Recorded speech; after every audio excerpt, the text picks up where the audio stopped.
É claro que, com isso, os buracos surgem, buracos no asfalto, nas ruas das cidades.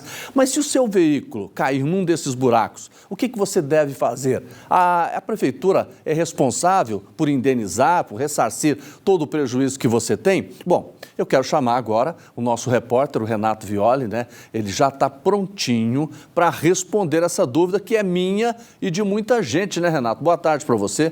Oi, Jordevar, boa tarde para você e para todo mundo. Eu vou repassar essa pergunta para o especialista, mas eu só vou comentar um pouquinho antes, né? Que é complicado durante o período chuvoso porque a enxurrada vem e cobre o buraco. Quem é o motorista? Qual motorista que vai perceber isso? Quando passa por ali já viu que o estrago é certo. E claro, a gente tem que saber para onde recorrer e por isso eu converso agora com o Fernando Souza. Ele é advogado, especialista em direito do consumidor.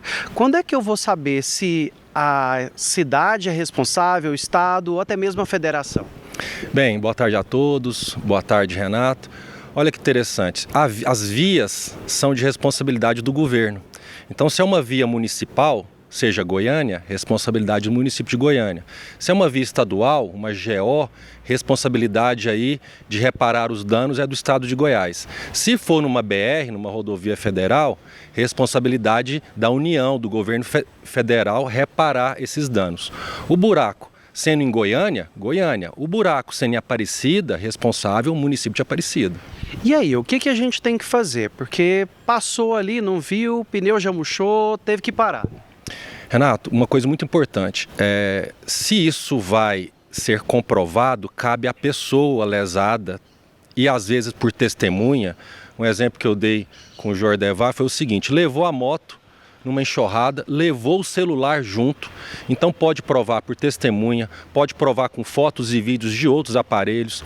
Nós falamos de nexo de causalidade. As pessoas lesadas com buraco, aquelas lesadas por queda de energia também, tem que provar, tem que comprovar, se cercar de provas, vídeo, testemunha, fazer de alguma maneira que mostre que aconteceu comigo o caso, né?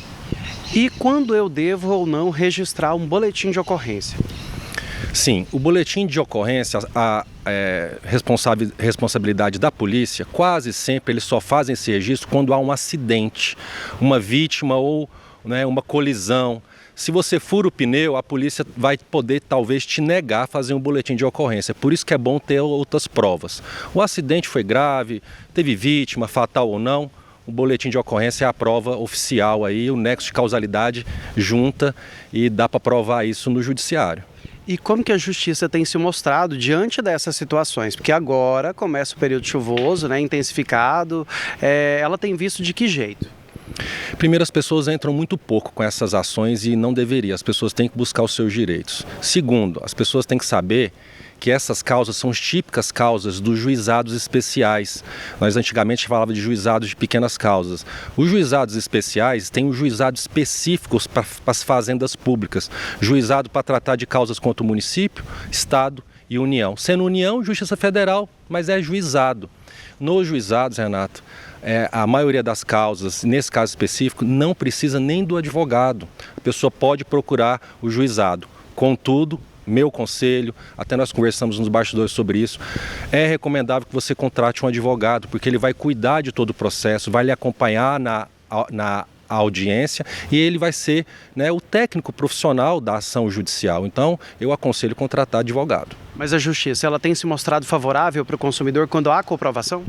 Sim, comprovando, a justiça repara o dano material, seja de uma roda, de um pneu, de uma moto que se perdeu, chamado dano material. E aí tem uma questão importante, tem o dano moral. 2 dias sem carro, 1 mês sem moto, o dano moral de sabor de ter que contratar, buscar filho na escola de Uber, tudo isso é um dano moral. Os valores são baixos do dano moral, às vezes é R$1.000, R$2.000, R$3.000, mas veja, é mais um dano que as pessoas têm que pedir. Então tem o dano material, prejuízo financeiro e tem o dano moral que a justiça ressarce. Os valores não são muito satisfatórios, tem que evoluir nesse sentido, mas a justiça repara o dano moral também.